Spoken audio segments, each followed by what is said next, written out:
Good morning. And why are we dancing? Because it's St. Patrick's Day and we have on our green, and we are so glad that you joined us today. Welcome to Cincy Lifestyle. Yes, Clyde has another day off again. He is not sick. He's just taking some PTO. That's right. Yes. And I feel like thank goodness we don't use the green screen too much, because we would blend right in. Right. I'm so glad. I know. Well, today's it's been a good day, and the clouds are supposed to be clearing up, which is good. It's a little cloudy right now. And you know what that means? What, With Allie? everybody cooped up on Corona, we should talk a little bit about walking trails. We kind of talked about this yesterday with Adventure Mom on the show. Right. And getting out, getting some fresh air is really good for you. So we've created a list of some walking trails. Now, obviously, use your own discretion when you're going to the park. Don't be touching all the benches and licking any poles. Like, stick to the trails and walk. So we're gonna start right now with Alt Park. So this is one of my favorite parks. There are 9 different trails. They have the Burr Oak Trail, the Ridge Trail, the Valley Trail, the Forest Loop Trail. There are kid-friendly trails. And one of my favorite trails is actually that Valley Trail, because it follows the path. Hopefully it comes up of railroad track, which is really, really cool. Oh, that's neat. And it'll definitely get your heart rate up because it's very hilly, which is really good. And it's kind of in that Hyde Park area. Bender Mountain Preserve. Now, this is one I actually personally have not been to, but it's more than 50 acres, and I did a little bit of research. And it's all a nature preserve, and it's on the west side in Delhi. And it's right by the river. Oh, that's beautiful. Right? Yeah, so you will see some really rare plants and flowers there, which is awesome. Oh, and then I would say the third recommendation, if you're, sad that you haven't been able to spend much time in the city, DeVoe Park, which is right up the hill over in Covington. You get a great view. DeVoe Park. I think I just called it DeVoe. It's DeVoe. DeVoe. Yeah, and so there's a lot of trails there. And you can hike, and you can also mountain bike there too. I love that you get that reward of the beautiful view. Yes. And there's also another really random, if you want to get your heart rate up and you're around the city, check out this piece of graffiti that I ran into the other day. And if you need toilet paper, someone is crying for help. So who knows, you might also stumble across something crazy like that on your walk. But really trying to hit home this week as we're all cooped up to get moving too. That's right. Yeah. And in addition to getting moving, if you're home and you want to stay home, right now, board games. Yes. I am a total board game junkie. My family's probably tired of me because I bring board games to every event, everything. So here's just some few suggestions. Play some Scrabble. Oh yeah. Monopoly's always good. You have plenty of time for Monopoly, folks. Yes, it can go forever. Right. Jenga. Yes. Yahtzee. Family Feud. I love Family Feud. Pictionary. Uno, and other card games. I really like Rummy, and you might even play some poker. But there's one game I had not heard of, but take it away, Allie. Pandemic. There is a board game called Pandemic. I've only played it once, but it is intense. It's kind of similar to Monopoly, and you have to conquer the world, and you actually have to work together as a team. So I highly recommend trying Pandemic. I know. That's very timely. It sounds like fun. Yes. Well, on that note, because it is St. Paddy's Day, we feel the need to celebrate a little bit. And this may be one of the most best kept secrets in Cincinnati. The Irish Heritage Center off of Riverside Drive has been around for almost 10 years. It all started from one couple's love for the country and Irish culture. Take a look. We welcome you, Cade Millafalcha. That's 100,000 welcomes. So our mission here at the Irish Heritage Center of Cincinnati is to preserve and promote the Irish culture and everything associated with it. When you enter the 40,000 square foot Irish Heritage Center, you're welcomed with a sight of 32 Ireland county flags and a hallway display of authentic Irish art. It's 3 stories dedicated to Irish entertainment, education, pints, and more. Well, we have a library that's wonderful. There's over 3,000 books. The Irish Heritage Center is an entirely volunteer-run organization, funded by local businesses, individual contributors, and believe it or not, the Irish government. Virtually everything that we have inside the building here has been donated. All the artwork on the walls. We have a flying pig that has a concertina that's playing, and an Irish kilt, and a sporran and all. We have an Irish phone booth that one of our members thought would look really good outside the pub.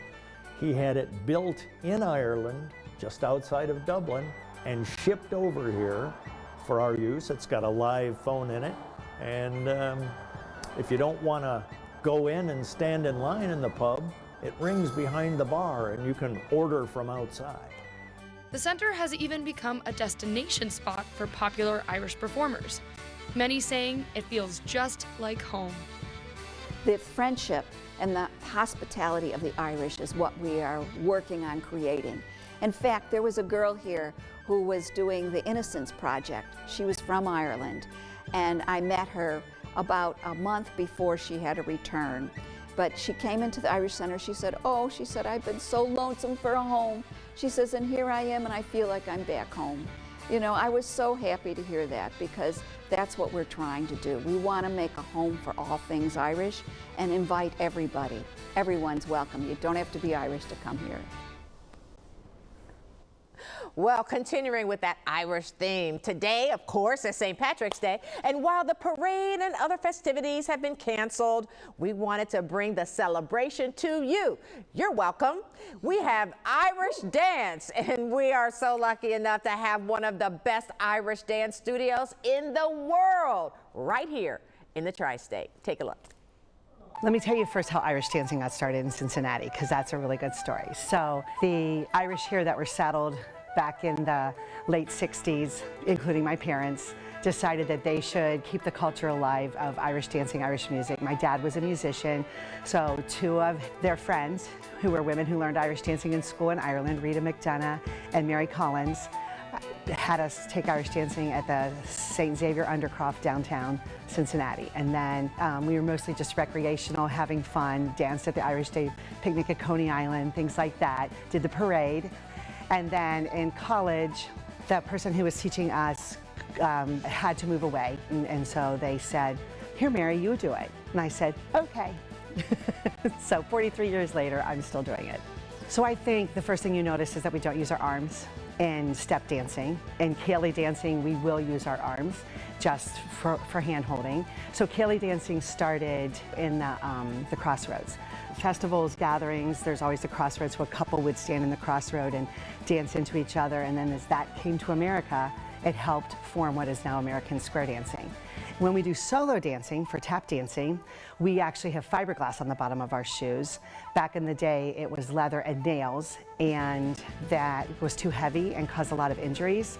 So the fiberglass doesn't have the same reverberation beat that a tap has. Irish dancing in Ohio is a sport, and that is one of the best things about it. So the dancers train just as every athlete would in their chosen sport that they choose. So the dancers who were supposed to go to the World Championships that just got canceled, obviously, in Ireland because of the way that the world is today. And they are here 15 to 20 hours a week training with their sport. Now, of course, we have loads of dancers who don't do that, who just do it recreationally and have fun with it, and that's what they want to do. Everybody has their own journey in Irish dancing, and it doesn't have to be about your sport. It can be just about having fun and being able to show Grandma a dance that she's going to love you for. What we see with Irish dancing is, because the dancers get to perform all over the city, which is a really wonderful thing about it, and it brings so much joy to people. And it's really fun to see, whether we're going to a nursing home or a school or it's an actual library show and people have brought Grandma out to see us. It's really fun to see how much joy Irish dancing brings to people. Really enjoy watching them perform. And today we pull back the curtain and get a look at the fascinating history of Newport's Stained Glass Theater and the group that calls it home. Join us as we tell you their story. The Stained Glass Theater is not your traditional theater space. In 1882, the building was constructed as the Salem United Methodist Church, and it remained so until March 10, 1986, when a tornado caused the steeple to plummet to the basement. Because of the severe damage, Salem United decided the cost of repairs simply weren't worth it and merged with another congregation, opening way for the Footlighters' new home in 1987. So where we are now in the lobby, this room became the first theater. I'm standing on a stage that's up about 2 feet, and this small space is where the first 3 years worth of productions were put on here while renovation was going on upstairs. The building, it's on the National Historic Registry now. It's built by Samuel Hannaford, who built Music Hall and City Hall and a lot of the important buildings in Cincinnati. So it's got a lot of history, a lot of character. It doesn't have any plain glass in it except for the new front doors. It's got stained glass everywhere, which is where the name Stained Glass Theater came from. The theater itself, it says 159 seats, so it's not a huge place. Everybody is close to the actors, and you know, you have a great view of what's going on there. So it's a nice, intimate space that people really like. The theater's floor-to-ceiling stained glass creates a calming ambiance. And if you look carefully, you'll find playful references to what the building once was. The charm also carries onto the Footlighter stage, where it's been attracting some of the best theater talent in the area since 1963. In this theater, we have the luxury that a lot of theater groups don't, that we own the building, so we can start building our sets as soon as the last production closes. So we can spend more time, create more elaborate sets, more levels, than a group that is renting a space and has to move in over a weekend. So. And if the Stained Glass Theater's character or the Footlighters Productions hasn't sold you a visit yet, opening night we do have wine and food too, so you can stick around, meet the actors, and just sit and chat. Well, coming up here on Cincy Lifestyle, we'll teach you how to make gorgeous calligraphy. The owner of Unfettered Letters will give us a lesson on how to create beautifully worded signs for all occasions. Then, did you know that the St. Xavier Church is more than 200 years old? We get a tour of this beautiful and historic space and talk about all the renovations and restoration they've done along the way. All that, so much more, just a few minutes, so stay with us.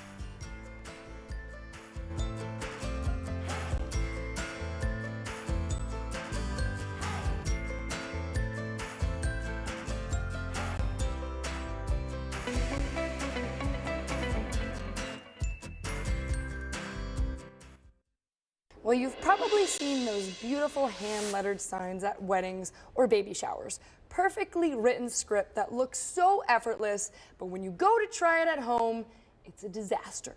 Well, fret no more, we have a local woman who specializes in this type of lettering. We would like to welcome Gracia Goldberg, owner of Unfettered Letters. My goodness. Thank you so much for being here. Thanks for having me. All right, we're me. gonna bring in Mona here too. Alrighty. So, give us the 411. What are we doing today? So we're going to learn a little bit of calligraphy. Okay. This style is called faux calligraphy because we're not using an actual calligraphy pen dipped in ink and all that. This is a really easy, accessible way to learn calligraphy for anyone. You can do it with any pencil, ballpoint pen, anything you've got laying around. All right. So let's jump right in. Okay, let's do this. So we're going to look at just the basic lowercase letter A. So your first step, you're going to break this down into really simple steps so we can achieve that beautiful look at the end. Okay. So first, we're just going to look at the basic shapes of the letter. So with this letter A, you can see we just have an oval and a straight line. Super simple, right? Right. So what you're going to do is just draw that letter A. So you've got an oval. Oh gosh, here we go. And a straight line. I'm feeling the pressure. Oval. Oh my Oval gosh. and I'm a sorry. straight Oh, line. that's not. I'm already. Oh gosh. I'm going to show mine. because you know what? I just have to be Don't honest. bring I in the overhead I cam. got This is a not D in handwriting, so I'm really excited. In the third grade. Oh, that's interesting, Allie. That's interesting. Okay. It's good, it's good. Yes. You know, you can practice more after the show, it's fine. That's a fact. So we've got a really simple letter here, like maybe you learned how to do in elementary school, right? But to get that calligraphy look, you want to add what's called weight to your downstrokes. Oh. So anytime you're moving your pen down on the page, you want that part to be thicker. Okay. So if you write the letter A again, but pay attention to when your pen moves down. So again, we'll do that oval, and it moves down on the left and comes back up. And then it moves down on the right and comes back up, right? Oh boy. So Gracia, how did you get your start in this? Honestly, I just really loved. I'm just adding weight. Sorry.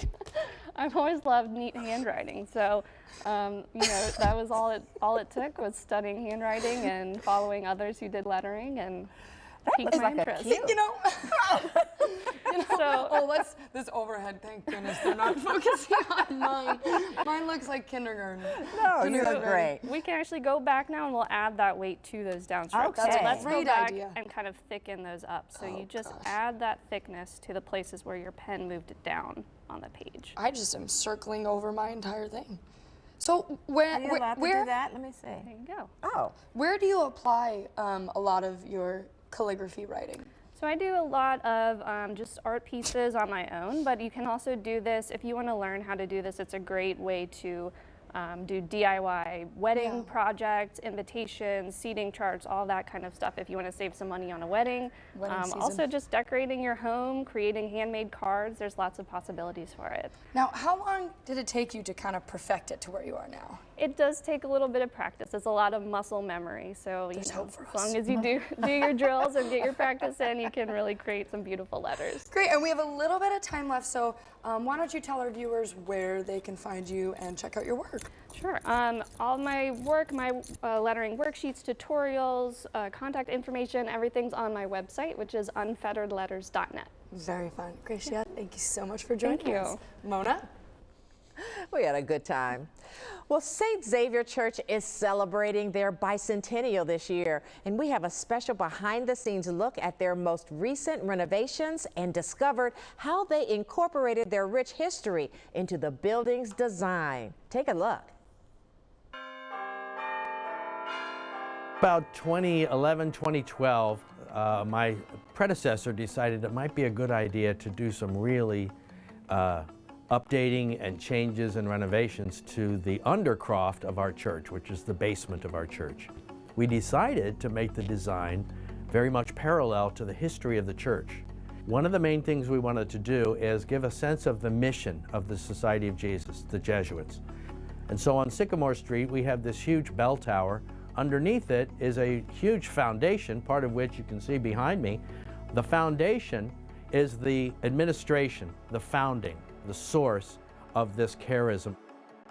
Once we took down a lot of the drywall and the fixtures in the ceiling, we discovered that the entire main aisle of the church was supported by this large, huge lumber beam that needed to be replaced, possibly because of age, but also we needed to remove the supporting pillars that were downstairs. So the designers and the architects recommended that we put in a steel beam, which is what we have now. And they asked me, what do we do then with this huge, large wood beam? One idea was to construct a cross that we now have attached to the wall. You can see that the beam is really old, and the cross beams come from a part where it was connected together. And so the beam now is a cross where we can use to worship. It has been blessed by the Archbishop, and we could also use it probably in the future if we never ever needed to have masses down here. A lot of people don't know it, but when you come in the front entrance, we designed the staircase and the handrails to represent a ship or a large frigate that might have been used by Francis Xavier when he traveled the world. From there, we kind of go through the blue waters of the sea, which is how Ignatius Loyola, our founder, sent out Francis Xavier into the far reaches of the New World. This blue wall typifies how the mission goes from east to west, and then the different rooms that we have where we do our downstairs ministry, at least. This design, which was done in 2015, allowed us to make better use of our office space. It also opened it up from side to side, let more light in. One wall was completely boarded up and bricked up, and so you couldn't see the sunlight. So you can notice in the design of the downstairs that even the construction that had been hidden for many years revealed this great growth and the desire for the people to have a better, more useful church. So we're making good use of that. It also helps us to tell the story of the Society of Jesus and the many Jesuits and people who have lived and worked and prayed here for all these decades, 200 years. And we'll be back with more Cincy Lifestyle on the other side of the break. Plus, be sure to check us out on Instagram. And while we're out in the community, so follow us on Instagram at Cincy Lifestyle. You can like all the cute puppies. I know. Louis' legacy. Puppies. That's a beautiful shot of the bridge there. Yes, that's wonderful. And the Brown Ohio River. Yeah. Allie and I are laughing. We're so sorry. We're laughing about things we do to keep our memory or remember stuff that fails. Oh, right? my goodness. That story to come. All right. Well, coming up tomorrow here on Cincy Lifestyle, we talk about a popular hobby here in the tri-state. Bird watching. Ooh. A member of the Audubon Society of Ohio will tell us all about what they do and some of the beautiful feathered friends you might be able to spot in our area this time of year. Yes, get out on those trails. And then we check in with a familiar face who has been retired for about 3 years now. We catch up with Carol Williams to answer the questions, where is she now and what has she been doing? All that and so much more tomorrow right here on Cincy Lifestyle. Retirement looks good on her. I know. That was such a fun interview because she's been doing improv and she's still bringing in students, not right now, obviously. That's right. But being really involved in the community, which is super cool. She is so cool. Hey, if you have an idea or especially for maybe where are they now, let us know. We want to hear from you. Reach out to us. Absolutely. All the ways on the screen. We love to hear from you. Make it a great day.